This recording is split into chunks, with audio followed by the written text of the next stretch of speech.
Joining me now for more on that new note that came in today is Charles Latibeaudiere, co-executive producer of TMZ. Charles, great to have you back on the show. So what time this morning did this new note come in?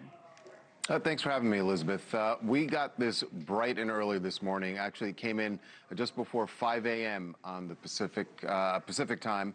And the note was, the demand for Bitcoin stood out immediately, but also the tone clearly different and clearly not from the same person who wrote the ransom note that we got last week. And this person was saying that they have information about who took Nancy Guthrie. Not claiming that they were involved in any way, but claiming that they were the only ones who would be able to help law enforcement find the kidnapper. They, in the note, claim that they tried to reach Annie Guthrie and Cameron Guthrie, Savannah's siblings, but that they were unsuccessful. So now this was their attempt to get 1 Bitcoin in exchange for the information about the kidnapper. And there are reports that the language used was that they would rat out who the kidnappers are. Is that the language you saw? No, it didn't say that. I mean, I know our headline said that that was just, a colloquial way of saying what they were saying, which was that I have the information, I know who did it, and I'm willing to share that information, but it's going to cost you 1 Bitcoin. It was unclear to me exactly who they wanted to pay that. Maybe they don't care. I don't know if they did say they reached out to the Guthrie family, so maybe they expected them to pay it. Maybe they want it from law enforcement. Of course, as we know, law enforcement has already offered a $50,000 reward.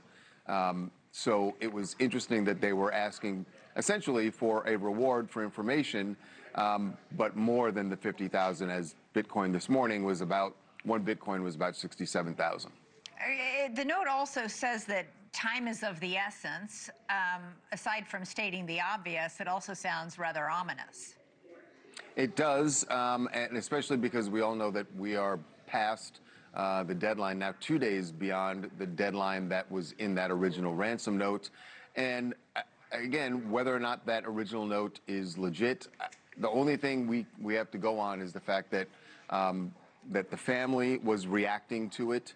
Law enforcement was clearly reacting to it. And that note did have specific details about things within Nancy Guthrie's home. This one didn't have anything like that that would sort of be a hallmark to law enforcement to say, all right, this person is legit and they do have information about the kidnapper. So, we passed all of this on to the FBI. But whether or not it's going to lead them to some real information, I can't say. All right, so to be clear, this newest note that you got today says nothing at all that would indicate that this person has any information. It doesn't, no, there's no detail, all just their claim that they do know who has Nancy Guthrie. But they don't offer anything that would, make law enforcement feel, that they really do, other than to claim that they have it and that they said they did know. I will say there was one thing they mentioned. They said that I know they paid some money to the kidnapper. Now, that could be just someone watching the news. We had broken a story yesterday that there was activity in that Bitcoin, in the like Bitcoin $300 account. or something.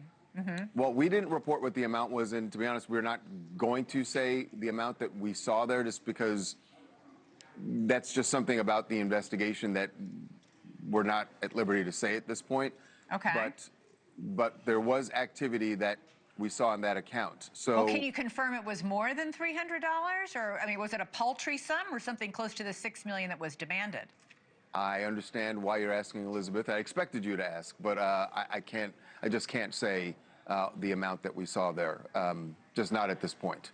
The note that you got today did, however, have a working Bitcoin address, right? How did you verify that? The same way we verified the one that was in the ransom note last week. I mean, it's I didn't understand how this works, but people in my office have shown that you can, once you copy that address, you just have to go onto a Bitcoin platform and you can check if it's legit.